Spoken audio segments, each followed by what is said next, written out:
So, hello guys, what's up? It's me again, Alicia nyo, at nagbabalik ulit para sa ating panibagong video. So, kung noon nga po mga minamahal, ang uso is yung wheelchair, tapos yung neck brace.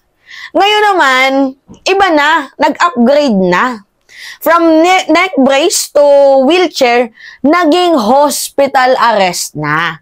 Related pa din naman sa may sakit, pero ngayon mas pina-improve para mas makakuha ng simpatya. Which is yan po yung pag-uusapan natin dito. Yung issue ni Bato de la Rosa patungkol dito kay Grijaldo. Meron kasing post itong si Bato de la Rosa, mga minamahal. Ano yung post ni Bato de la Rosa? Basahin natin ha. Sabi dyan, what is happening to our country? Even the human rights of the police colonel is being trampled on by the government that he was sworn to serve and protect. Colonel Hector Grijaldo was recuperating from a shoulder operation in a hospital in Pasig when he was arrested by the people from the House of Representatives this afternoon. Despite his pleading to be placed under hospital arrest in any government hospital or HOR choice, he is now detained in the same room where Attorney Zuleika Lopez was detained without medical attention. Frankly speaking, if I were the chief PNP, I would not allow this officer stood up for what is right and for the truth. Do our men in uniform deserve this kind of treatment? Yan. Yan po yung yung eklavush ngayon ni Bato de la Rosa. Naawa si Bato dito kay Grijaldo. Sa madaling sabi, mga minamahal, wag na nating pahirapan ang ating sarili. Yan yung kanyang ibig sabihin. Naawa siya dito kay Grijaldo. Naawa ka pa pala, Bato de la Rosa? Naawa ka kay Grijaldo? Pero sa humigit kumulang 30,000 na mamamayang Pilipino ang pinatay ninyo. Hindi ka naawa doon? Pero dito kay Grijaldo na sinungaling, naawa ka? Asan yung doon? Yung pagiging balanse, yung pagiging fair. Kung naawa ka sa buhay na si Grijaldo, bakit hindi ka naawa sa mga namatay? Okay. Ginigipit daw po mga minamahal ng administrasyon itong si Grijaldo. First and foremost, December 4, if I am not mistaken, si Grijaldo na confined. And I don't know kung ano yung sakit niya dito sa balikat, so whatever. Na-confine siya, and kinabukasan, dineclared na okay naman siya. Nakakalakad na siya. 4 na ang nagdaang hearing. Hindi pa din siya umattend, kaya siya na-cite and contempt. Kasi nagsisinungaling na lamang po itong si Grijaldo. Ngayon, ano ba yung issue ni Grijaldo? Mga minamahal, di ba kilala nyo?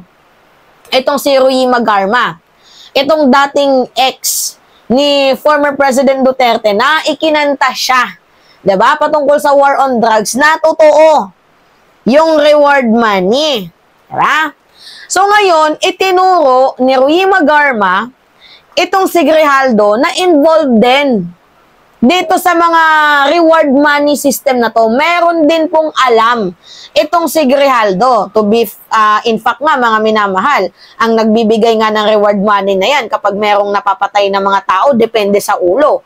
Itong si Bongo, kasi siya yung humahawak at makikita niyo yan, mga minamahal, sa mapa. Diba? Sa mapa ng reward money. Nandoon si Bongo, nandoon yung mga Coronel, diba? Nandoon. So ngayon, paano na-involve itong si Grijaldo? Si Grijaldo po, mga minamahal, ang isa po sa tinuturo ni Rui Magarma na meron pong alam patungkol dito sa reward money. Now, pinatawag itong si Grijaldo doon sa House Quad Committee. Dumalo itong si Grijaldo. Inamin niya na totoo yung mga reward money na yan. Pinatunayan niya, totoo daw po. Yan yung una niyang salaysay. Na totoo daw po yung mga reward money na yan. Inamin niya na totoo. And after nun, pinatawag si Grijaldo doon sa Senado. Diba? Kasi nagkaroon ng hearing. Nandun pa nga si Digong noon. So, nung pinatawag itong si Grijaldo, biglang nag-iba yung kanyang statement. At sinabi niya na siya daw po ay pinipilit lamang ni Dan Fernandez at ni Congressman Benvenido Abante na magsalita na totoo yung reward money. So, pinilit lang daw siya. Yun po yung kanyang pangalawang statement. Now, hindi po naniwala. Kinundi na po yan ng mga abogado ni Ruy Magarma. Hindi, sinungaling yan. Nagsulat pa nga siya ng sworn affidavit na I will tell the truth, nothing but the truth, eklabush, blah, blah, blah. Hindi naniwala si Ruy Magarma, even yung abogado ni Ruy Magarma, kasi alam naman talaga nila na itong reward money na to is totoo. Yun nga lang, ang hindi natin alam, mukhang nabayaran. Ni Bato de la Rosa, di umano. Itong si Grijaldo, kung kaya't nagbago ang kanyang sworn affidavit. Nagbago ang kanyang statement. At sinasabi niya na siya daw po ay pinilit lamang ni Dan Fernandez at ni Congressman Benvenido Abante na magsalita patungkol sa reward money. Eh, syempre ngayon, tuta na ni Bato de la Rosa itong si Grijaldo. As usual, ipagtatanggol niya yan. Ngayon po na nagkaroon ng House Quad Committee hearing, 4 na beses na pong pinatawag itong si Grijaldo sa House Quadcom para malaman ang katotohanan. 4 na beses din po siya mga minamahal na nakapagpalusot.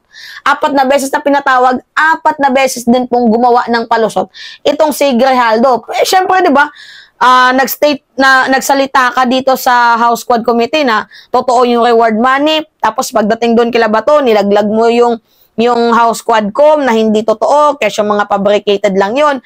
Ngayon na pinapatan ka muli dito sa House Quadcom, bigla kang nagkasakit.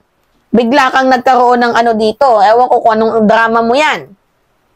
So, ayaw talagang umattend, mga minamahal, ni Grijaldo dito sa House Quadcom. Ano? Natatakot ba? Ngayon yung tanong, natatakot ba? Ha? Kaya ka hindi dumadalo dito sa House Quad Committee?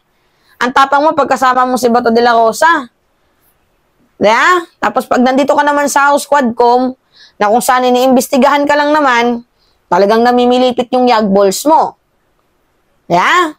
Tapos ngayon, si Bato de la Rosa, mga minamahal, nag-post ng kanyang simpatsya. Eh wala siniraan na ni Grijaldo yung House Quad Committee hearing eh.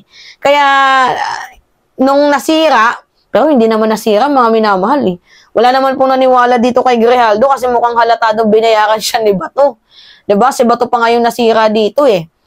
Pero nung naglabas ng kasiraan, itong si Grijaldo, laban dito sa House Quad Committee hearing, nag-benefits ng konti dyan si Bato. Pero mas madami pa din ang hindi naniwala at pinagtawanan itong si Bato de la Rosa. So, we expect nakakampi talaga itong si Bato dito kay Grijaldo.